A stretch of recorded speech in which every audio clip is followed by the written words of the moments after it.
Hey everyone, I'm super excited to bring you my interview with marriage and family therapist Donna Parker. She is a global coach with 25 years of experience helping people with leading edge technologies that touch on epigenetics, neuroscience, the DiMartini method, and help us get out of the cycle of suffering by seeking and avoiding, and how to collapse those in so that we can energetically be our more authentic self. You don't want to miss this interview.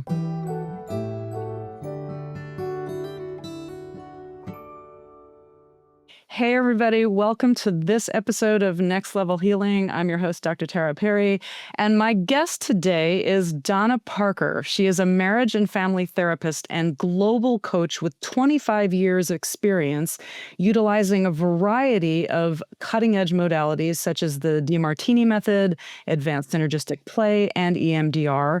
She draws upon epigenetics, neuroscience, quantum physics in her unique approach. Donna has educated thousands of people around the world on how to rewire their brains and recondition their bodies to make lasting change. Welcome, Donna. Well, thank you so much for having me. I'm so excited about how we both are just so excited about how the subconscious mind can change things so quickly for people. I love that you say the word therapist actually means the rapist. Yeah. And not to put down traditional therapy, but there's a lot of victim mentality that's sort of nourished in that, and that doesn't empower us. Can you speak to that really No, quickly?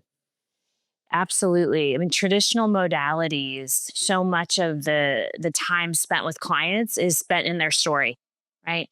And every time Hub's law, that fire together, wire together, we're literally rewiring the neural network, the frequency, the story, and therapists are reinforcing it and hearing them. But in that, there might be a felt sense and they might feel validated and seen, but they're literally taking the same frequency, same energy, same pattern, and they're revolving until the feedback, and that's fine, right? Like we revolve in our story until we get feedback from life, right? Whether we transform from pain, whether it be our psychology, our physiology, sociology, or actually universology, a tragedy, we're going to get feedback outside to get us in alignment. So a therapist, in my perception, that it almost reinforces the story, the victim. It's cause and effect. Well, the second that I'm looking at cause and effect and making someone a villain, and in doing that, I'm making myself a victim. But if we actually go into life and go, wow, I'm a co-creator, right? Every moment of life, I'm not a victim, right? In this electromagnetic field, we're tuning into a frequency. You and I tuned in the frequency to be here and share this space, this time, this moment, the billions of years of synchronicities that have to lead up for us to share this moment. If every moment in our life, we're attuning to a radio station, which from that frequency in the electromagnetic field, we're bringing in the perfect conditions in our lives, which is really challenging for individuals to understand. And the masses want to live in our physiology, really. It is wired to seek pleasure, avoid pain, for safety, for survival, right? And so in doing that, we have this victim mentality, and it's happening too. So I'm going to avoid, right? And so our physiology, I might just go on a tangent for one moment, if you don't mind. So our physiology from survival, we are literally wired to stay unconscious. Right? And that's why change is so challenging. I mean, we're up against our physiology for survival. Animals, we're going to seek, right? We're seeking prey that we can eat, that we can infatuate with. So the good, anything good, it must be good. And we're trying to avoid predator being eaten for survival, right? So if it's bad, we're trying to avoid it. Well, the second we do that, we start creating bipolar conditions and thinking we want all good, which actually is the thing, right? That where we get infatuated, we get in fantasy, but we're not seeing that we need actually pain and pleasure to grow. We are individuals that are two-sided being, right? There's times we need to be kind. There's times we need to be cruel. We need to be both. Just like in life, we're going to attract conditions that in every moment are happening for us versus to us. And that's one of my favorite things to do is help individuals see, lift the veil of illusion to see the divine hidden order that's actually present in every moment of our life. I mean, once you start seeing the awe, then we get out of that victim villain. And as soon as we're in cause and effect, which is what therapy does, it's not until I can help individuals, and I'm talking individuals that have been through what we would label PTSD. We can transcend that in 3 hours by asking the quality questions. And I know you understand this based on the brilliance of your work, which you masters the mindset, you ask the quality questions, it changes the frequency. So it's easy to get into this treadmill of revolving, and we're wired to stay mechanical and conscious, right? Versus actually shifting in and asking the quality questions and how is this moment for you? And there's many other ways to dive into that. And then we start mastering our life, and then we start evolving. That is so powerful. We are conditioned to be unconscious. Mm-hmm. It is, right? Kind of like, look what we're up against. Yeah. Yeah. Mm-hmm. And Well, and with that unconsciousness, that's where why change can be so challenging, and where we'll stay in uninspiring relationships, uninspiring work. We'll stay stuck in a situation because why? It's familiar. And that becomes more safe, consistent, predictable. That pattern is familiar versus stepping into the unknown. And if we get to be a victim, then it's not our fault. Right. It's everybody else's. And then, you know what we'll do? Laura? We'll just set a boundary and we'll cut them out of our life. And then we keep dating the same person that we just cut a boundary. Oh, but they're narcissistic, not me. So then we cut him out, and then he just keeps coming back around and around. It's like the wake up call, right? The feedback to eventually help us see the self-reflective universe. Which is a gift. It is a beautiful gift. Every moment in our life is a gift. And helping others reveal the hidden order and the magnificence in every moment is definitely what I'm here to do. So, what would your clients say is your greatest superpower? Hey guys, studies are showing that 68% of people that watch podcasts regularly don't click the subscribe button. Do me a huge favor. If you like this content, click subscribe so other people know where to go for the cool stuff. Thank you. I think the gift of presence, right? Because if we can get present, we can access, right? Because if we're not present, we're in the mind and we're in the amygdala and we're seeking and avoiding. And I'm wondering, what should I say? What should I not say? What should I have done? What should I have not done? Should I have done? And then we're in the amygdala, we're in the animal. But when you access presence, your ability to get so present with the individual that they can even borrow their mirror neurons can borrow your system and tune into your energy, right? So if we get out of the amygdala, we can access the mid prefrontal cortex, which allows for those different brainwave patterns, which allows us to actually access, right, that unconscious. That's all the information that we all have access to that's ever existed through all space of time in any moment, but we have to be able to get present. All of us can do that. It's just, can we get present enough? And so much of our brain noise, we're spinning, right?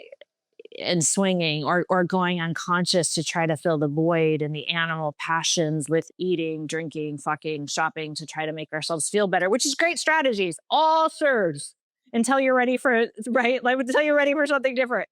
So I perceive one is the gift of presence, and then attunement. And then the second piece is asking the quality questions. To the ability that we can master our mind is the ability that we can master our life. So those two things, that actually being able to ask the questions that actually shift perceptions. Because in a moment of perception, you can change your entire physiology. One of my, John DeMartini talks about this. He's one of the people I've studied under and now partner in life. And he talks about, if you see a tiger ready to attack you in a moment of perception, your whole physiology, we're not going to sit there and go, how did I feel? And I mean, we're wired to scan the environment, see a threat. Every cell in our body, our physiology changes in less than a second, right? Well, if we get the new awareness that it's Tony the tiger and I'm here to hug you and kiss you. And, your whole entire physiology is going to shift. So our perceptions, which are our stories from polarized perception, those charges run our story, they run our life until we go back to shifting and playing with those perceptions, which changes our story, which changes what we co-create. It changes the radio station we tune into. So it's interesting. It's like change is hard, but it's not as hard as we want to make it. Yeah, isn't that true? And living the life that we've been living that's out of alignment is so much more painful and so much more difficult and takes so much more energy. Well, and isn't that the gift? Because if we also what I like to help clients to see, right, is what life is going to give us feedback, which is the gift of the pain, right? So it actually, in every moment, we are in alignment. We can either listen with whispers, right? With loud, gets louder. I don't know. My parts can be so stubborn. I need sometimes the cataclysmic 10x4 because my parts can be so stubborn. I don't know about you, right? I'm like, okay, you didn't get it the first time. So we're going to get really loud. How would you describe somebody living the kind of life that's balanced? You talk about the 7 areas of life. What does success look like to you? Yeah, isn't that I love that question, Laura. I really do, because I think the chasing success, I think we get into the delusion. There's such a delusion around what success is, and God, did I prescribe to that delusion? I was going to have the perfect life, right? Because I was going to do everything perfect. I don't know about you, but I was going to do it so different than my family system. And I was going to have the perfect house. I was going to look perfect because of my own personal shame. I was going to try to overcompensate, marry the CEO, be the best mom that was so positive and have the perfect kids. And, and then I wouldn't have the same results as my family system. But the truth is I didn't appreciate the perfection and the function and what I was calling dysfunction, which was the very initiation that catapulted my purpose. So then we create what we haven't loved. Anything we don't love comes back around to help us love. And so in every family system, in every situation is actually, there's just love that's recreating itself, right? So when I tune back into the question of what is success, success used to mean, for many people, it was wealth at one point. It was what you looked like at one point for me. It was being the perfect mom at one point for me. It was all the things of society calls shoulds, and where we get valued as a child. I'm worthy of love if I look good, if I'm getting straight A's, if I have a great job. That used to be success, but what's really beautiful in every success, there's a failure, right? Like pairs of opposites and polarity is in every moment. And so for me, what success is when we actually have the magnificence of knowing the magnificence of who you are, and the magnificence in that every moment of your life, when you lift the veil of illusion, the divine hidden order is present in every moment of your existence. That, to me, is success. And every day I say, how much more can I love? And I added, how much more can I be loved? Well, it's infinite, right? And it's like the 8, the infinity. I pour in, I get poured in, have a love affair with life, and life just keeps keeping me in awe and having a love affair back with me. So for me to help others, help them see the magnificence, and that in every moment of their life that they have shame, and help them love it and appreciate it. And at every moment that they saw someone that played a villain in their life, and I made people that have tortured and raped. I mean, I've helped people clear this to the point that they wouldn't change a second of their life. That is so liberating. That individual played the villain in their movie that catapulted their purpose. But that's so hard for the masses to see, because we're wired for morality and good and bad and black and white, and they stay in those traps. Right. And so then they overcompensate, because what I see in you, three fingers are pointing back to me. So anytime we're judging someone else, we're actually judging a part of ourselves, and we're dismembering part of ourselves. So life keeps bringing the situation, the person back around for us to remember the wholeness of who we are. So that's success to me. Yeah, I've heard you say, and I love this, anything you resent, you will create, attract, breed, or become. Yeah. Yeah. That was one of the teachings of Dr. John DeMartini. And that has been something that I love to help clients see. Right. And I just actually worked with a client right before this podcast, and she was judging her daughter. And, it was looking at, couldn't, when I asked her ratios of perception, she couldn't see where her daughter was kind and where her daughter was a leader. She saw her as insensitive, and she saw her as not caring. And I think she even labeled her a sociopath. So we went to one of the moments she was judging. And what she was judging was that she took the ball, a kid took a ball away, and she took the ball from the kid. And when he was on the ground, she was kicking him. Okay. So that was her judgment. So after we went into the moment, it was these girls had some April Fool's joke planned, and they were planning this whole thing, and we were really excited about their plans and what they were doing.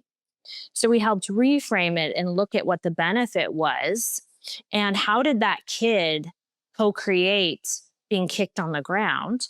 Well, he wouldn't listen to the words.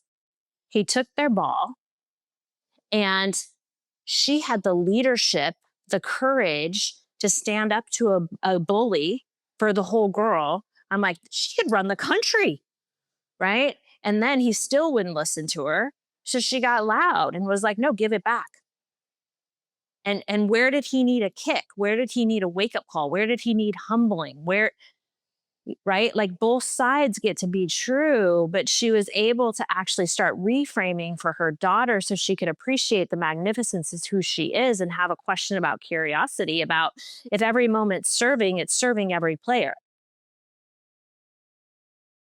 The kid needed the wake-up call, and she's actually tapping into standing up to and using her voice. All of it gets to be true if we get out of black and white, right and wrong, and there's the gray. And then, sure, if she gets suspended, we go, oh, okay, well, what's the societal norms? How'd this work for you? We get curious. Mm. I love when John Martini, your JD, talks about how in quantum physics you have a particle and an antiparticle. So we like to break things down into good and bad.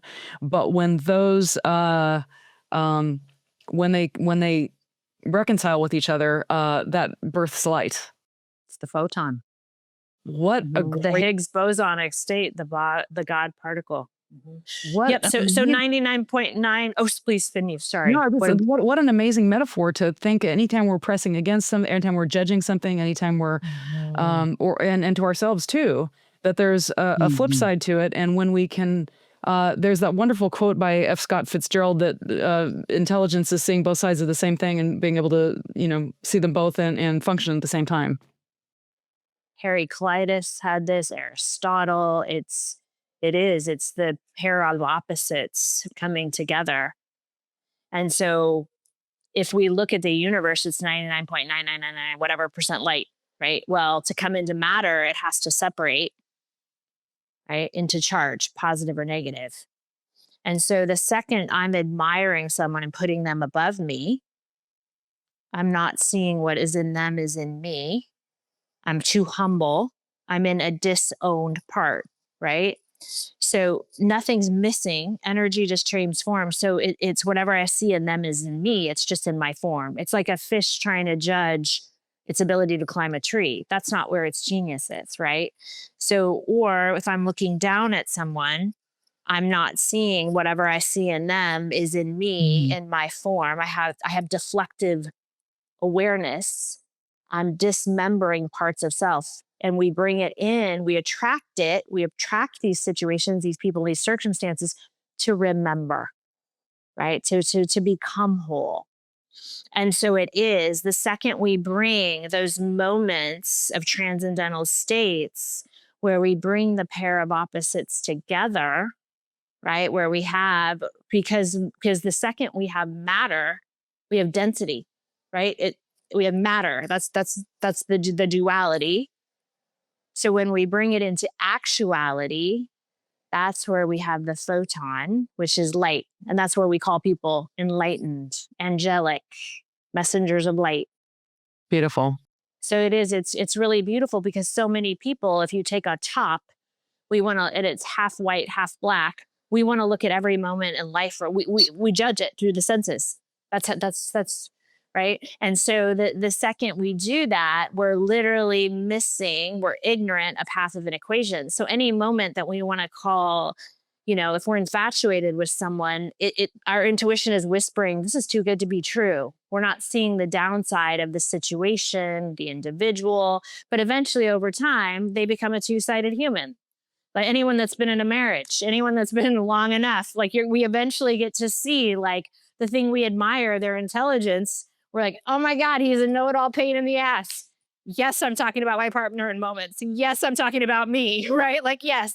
And the same thing about when we put someone down, or, eventually you spend enough time around them and you know their heart, you know their story, you're like, oh my gosh, this is such a beautiful human.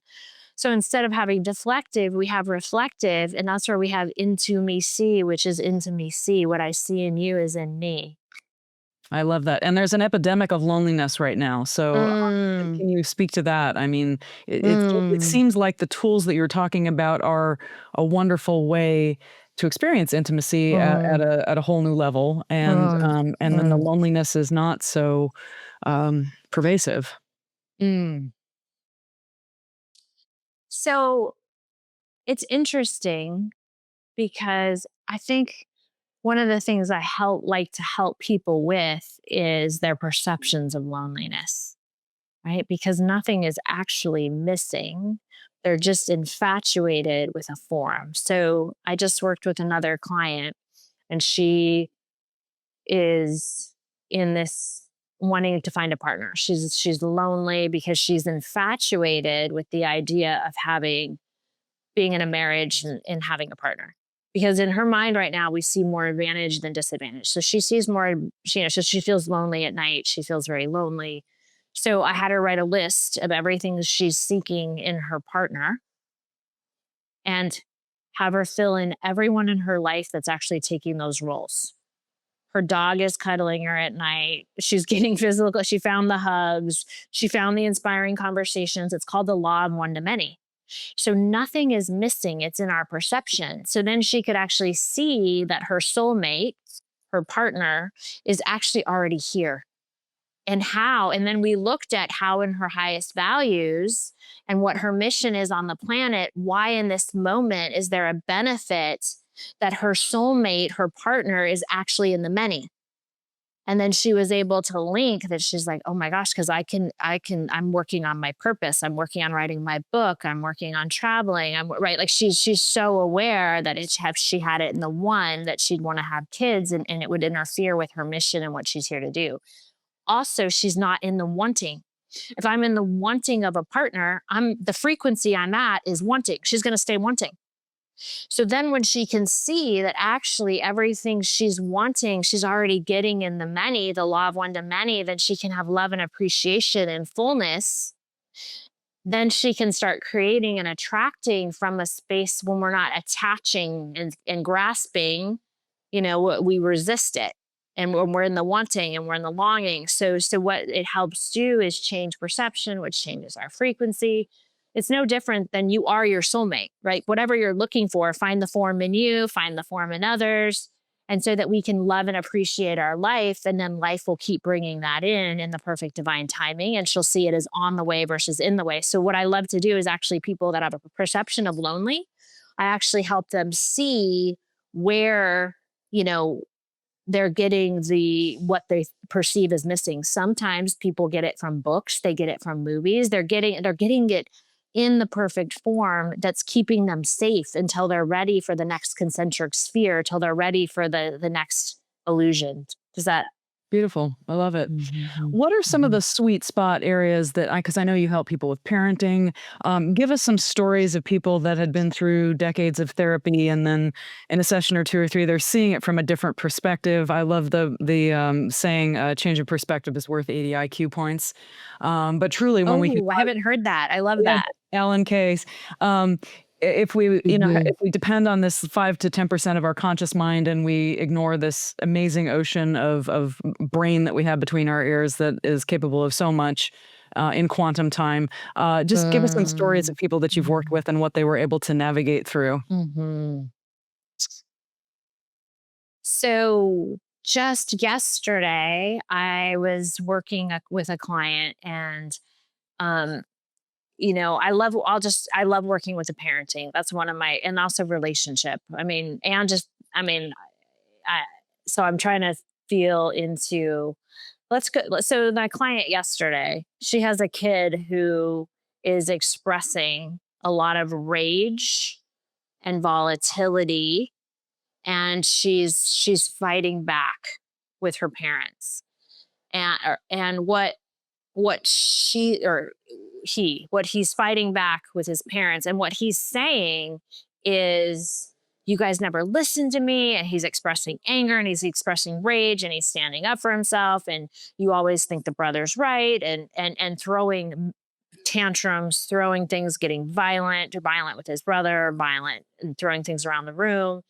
And when we helped her see that he's actually getting to express her repressions as a child. Mm-hmm. So she conformed to the parenting, to the pressure, to the injected authority, to the injected shoulds. She walked on eggshells to fit in for survival, right? Her sibling played the role of screaming and raging, and right. So she repressed her anger. Okay. Anything we repress, someone in our life is going to express. It's brilliant. It's fucking genius. Right. So I used to have a challenge expressing anger because I grew up in a really volatile childhood, right? Like my dad. So I associated anger with bad. So then I made sure to surround myself with men and partners that were volatile and expressed anger. Why? As a gift to help me access mine, not because I'm a victim, right? Like, again, so then my child had to be the one to have colic, to express anger, to help me access my own.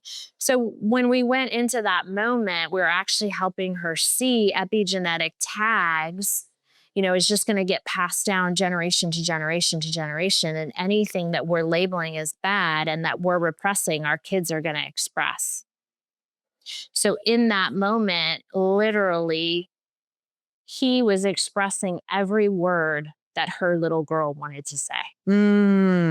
He had the courage to express every word, from the pressure and the shoulds, from the dad that owns so many companies, and, just so much criticism and judgment this kiddo was set up to feel. But instead of, walking on eggshells and conforming and fitting in, he played out the other polarity. And so she was able to have just tears of appreciation and love and gratitude and wisdom of the function and what we want to call dysfunction in family systems. So what I help people see is a function in the dysfunction, because what will happen is most family systems in traditional therapy, she was like, I just feel like we did 30 years in an hour. And I was like, yes, because what we'll see in traditional therapy and the training is, let's fix the kid, let's medicate, Let's give him a want. Let's give him a pill. Let's make him the problem child instead of like, damn, this kid loves me enough to help show me and reveal to me what I haven't loved. Like, this kid is actually expressing what my little girl wasn't able to say, that my other sister is the black sheep that I judged had the courage to say. So what we judge, we attract, breed, or become to help us learn to love. And so then the way we navigate the kiddo and the way we view the perspective and the way it shifts the entire family system. And one individual doing their work with entanglement literally can change I can see you get like, you're like, yes, right? Like so many people are like, well, how do I get my partner to change or my kid to change? I'm like, you just do your own, you just do your own work. I always say I can't get them to change, but once you change, the outside will change. Yep. And it's just crazy how that happens. And you never know exactly how it's going to unfold, but that's part of the magic. Isn't it? You just nailed it. You change the inner and the outer changes. It has to. It's like a dance. It's like if one dancer changes, the whole dance has to change. The whole choreography. Yeah. Yeah, that's fabulous. Can you tell us another example? Because I think our listeners find so much fascination, I do, in just watching how people's lives dramatically change by having a change of perspective. Sure. I was working with a girl, and she was really hooked. She was infatuated, with her partner, who was someone she had been dating. But in this dynamic, again, he was pretty volatile. She had him on a pedestal. Okay. So the pedestal she had him on was he was sexy, he was smart, he was athletic, he was everything she had ever wanted. And they had done all this future imagined together. And so so what will happen is, in life, the fantasy is so big that we'll have to wake us up to the delusion we're in, the pain, the nightmare has to get big enough for us to actually see what's actually in front of us. So pain, depression, emotions, feedback, volatility, they're all your friends, right? All of it is just this beautiful gift of feedback that's actually, kind of like Rumi said, meant to be like integrated, like Rumi's guest house, like invite it in, be with it, get curious about it. So what we had to do is we had to bring him down, get him off the pedestal, and look at the downside to his looks, because her looks and their sexual chemistry were the hooks. Because of volatility, he's going to leave me. They had this push and pull, which created a lot of that fireworks and the sexual chemistry. And but what she realized was that she was actually, if we put someone above us, we're going to minimize, and we're going to subordinate, and we're going to inject their shoulds and their lifestyle into our own. But the problem is that we move away from our own authentic self and our own purpose and our own values and our own, as Aristotle says, our telos, which is really what gives us meaning in life. So then we get all kinds of feedback. So she was getting feedback as he was, screaming at her in moments or escalating in volatility. She was getting feedback to also help her stand into her voice, to stand into her power. And she's co-creating this perfect dance versus everything she saw in him, she hadn't owned. She was sort of into this whole idea that she was positive and she was roses and she was calm. And the more infatuated I am with peace and calm and positive, the more I'm going to bring in that volatility and that chaos so that I can learn how. It's like an initiation and strength to learn how to be in intense energies. And really, again, he was expressing her repressions of anger because she had labeled that bad. And so as soon as we helped her own what she saw in him, own her form of emotional volatility, and see that there is no separate, and then actually help her see that she's helping, he came in as the villain in her movie to help her own her worth, to help her own her value, helping her appreciate and love him and realizing, wow, this is out of alignment. But she's not leaving to avoid him. She's not leaving because he's the bad guy and she's the innocent victim. She's appreciating the wisdom of the dance, of the moments, so that then she can leave it from a different place of love versus good, bad, seek, and avoid, because she just cut him off and ended it. She just attracted the same guy, right? So it was really, she attracted a villain in her movie to help her own villain, right? Because she has this delusion that she's always kind, never mean, always generous, never like she's in this fantasy of a one-sided life. And the more I'm in that polarity, the more this is going to get loud to wake me up to that I'm a two-sided human and both serve in every moment. And so then she was able to get out. The relationship no longer felt in alignment, but she had love and appreciation for the experience, the wisdom, and the journey. Beautiful. And the math is all perfect at the end of the day, isn't it? It is. It is the sacred geometry. And from the subatomical to the astronomical, there's this sacred geometry and mathematical equation that is balanced in every moment when the divine hidden order can be revealed. And that every moment that someone is, challenging her, thank you for saying that. I actually, as she saw him putting her down, simultaneously to the same degree, like a scale, someone is building her up. Someone is attracting. So when someone's repelling you in the same synchronous moment, at any moment in time, if you go inward and get present, someone is attracting you for the same content. Why is that the most beautiful discovery?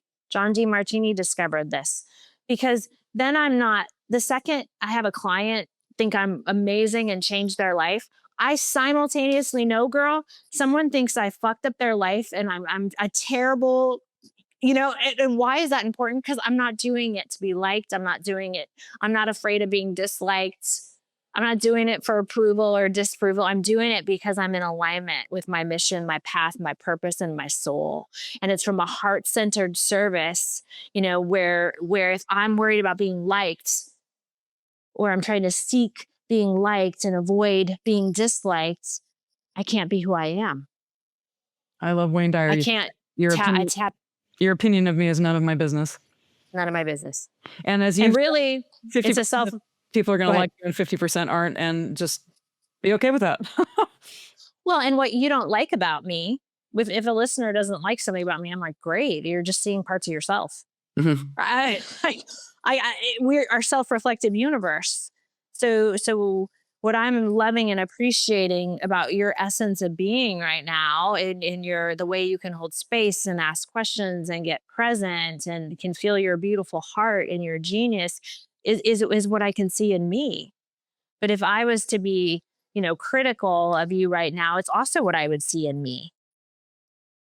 So that's the gift, if we can actually realize. And the cool thing, I don't know about you, is how often we're talking to ourselves in every moment, And we used to attribute that to the crazy people, right? But we've all got internal dialoguing. It's right. Right. I mean, my parts are just Academy Award winning dramas at times. I'm on the red fucking carpet. Hopefully my dress is cute because I am in a part that wants an Academy Award. And we're going to be in those places. We're going to be in judgment. We're going to be in charge. We're going to play in polarity. But the master, instead of swinging, it's how long before we come back to equilibration, we come back to the heart center, before we come back to the wisdom of each moment of our life so we can appreciate the magnificence. And then, oh my gosh, I keep getting more to appreciate. I keep getting a more magnificent life. Like, that's beautiful. And that's what I get to do with people in every moment, is help them see what they're labeling as dysfunctional, or they want to label a treat with a med and repress it, which just expresses it. Is how do I help them see the wisdom and the beauty in what they think is the most traumatic or terrible situation in their life? Because that's where we stay a victim of circumstance, right? Versus a co-creator of this magnificent dance. Beautiful. What are some of your favorite tools? I know you have a value, some type of value calculator, which I haven't done yet, but I'm looking forward to it. Tell us about that. Yes, that is the key. It's the key to mastering your life. John Dee, the study of values, again, goes way back to the ancient philosophers in the studies. But John Demartini took a tool. It's called the values determination process. You can find that on his website. And, the key to mastering your life is living in alignment with what's the most inspiring and what gives you meaning. And Aristotle talked about that as well, the golden mean, which is the meaning, the fulfillment, and so to give yourself permission.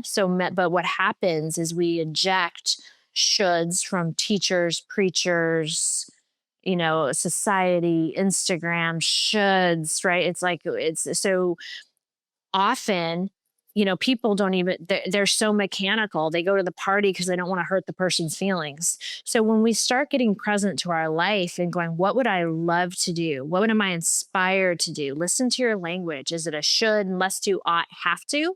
You're out of alignment. What if you gave yourself permission to live and create a life that's, I desire to, I'd love to? I mean, it's this is 8 o'clock in Spain. And I'm like, oh my gosh, I gotta go hop on a podcast. Like, when you love your life, you don't need to vacation from your vocation. And so you actually create a life that's in alignment, and you outsource and delegate anything that's not inspiring to someone else. So when you're in alignment and you answer these questions, and your life is going to demonstrate priorities as you answer all these questions to what's truly meaningful and inspiring in your life. And then once you start figuring out either how to gradually delegate what's not important, or link it to how does doing this act actually serve my 4 highest values. I mean, no one has to remind me: learn and teach, make meaningful connections, health and beauty, travel, and financial independence. No one has to remind me to do this. I constantly invest in myself, constantly invest in savings. My life is demonstrating that I'm getting to travel the world regularly, work from anywhere, do what I love with people I love, meet meaningful connections, and I'm constantly learning and teaching. No one has to remind me to listen to a podcast. I have water by my space, right? So you figure out, what is your life demonstrating that you have order, consistency, that you'll all consistently have time for, you'll make time for it. You'll have more energy. Like, I'm going to have more energy when we're done with this podcast after you're done, right? You're going to have more energy for it. What do you visualize about? So you answer these questions, right? And then you figure out every day, what are the 7 high priorities? No one's going to dedicate their life to you, to creating a fulfilling life, except you. So giving yourself permission every day to say, what's the high priority 7 actions that I can create to have a meaningful, inspiring purpose and an inspiring life? So then you fill your day with high priority, inspiring actions. Otherwise, life is going to give you low priority distractions and challenges and dramas. Why? As feedback to help you get in alignment with your authentic self. So it's giving yourself permission to create an extraordinary life. But so much of that, and what I have to help people, assist people with, is what are those injected unconscious shoulds that we're not even, we're not even mindful of. We don't even take the time to get conscious and go, why am I doing this? Would I love to do this? Or is this just a program? Or this is just what a good daughter does? Or this is what you should do for family. Well, I love my family, but I have a global family. Every moment, nothing's missing. So it's just giving yourself permission to not follow the herd. And we can waste a lot of decades when we're not clear about that, can't we? Oh, I've done it. Yes. Me too. Yes. It's painful. And that's the gift of the feedback. Yeah. Right. And if I tune into all those moments, it was preparing me for now. So it was all divine. Every moment, in some ways, we're in alignment, preparing us for what we're up to. Yeah. And in that pain becomes my purpose, which is what I get to assist others with, teaching and, lifting the veil of illusion. When are you going to write a book, Donna? It's in the process. Yay. I've got a couple in the process. Cool. How about you? Do you have yours? You know what? It's in my brain, and one of the tools I'm looking for is the easiest way to download it. I know part of it is just scheduling it and getting it out there. I've started that process. It is all written in my brain, and I just need to get it on paper. But thank you for asking.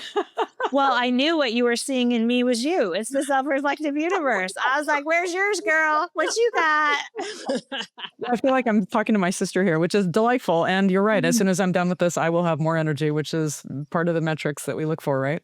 Yeah, it is. It's really beautiful. So, Donna, for people that want to reach out to you, people that want to work with you, people that want to know more about what you do, how do they find you? Right now, my website, as I'm expanding, my website's expanding, but eventually it'll be www.donnaparker.com. And until then, you can go to my email, which is donna.parker@comcast.net. Look for me on Facebook, Donna Andrews Parker. Those are some right now until I get my website. It should be hopefully up in the next month, the redo. And people can go to the DeMartini website and do that values. Absolutely. I encourage that. And what is it called again? It's called the values determination process. Perfect. Love that. Love all those wonderful tools that are available. Well, thank you so much for being here with us today on Next Level. Well, thank you so much. It was an honor and such a lovely opportunity. Thanks, everybody. And thank you. Shoot us a like and a comment, and we'll see you on the next episode of Next Level Healing.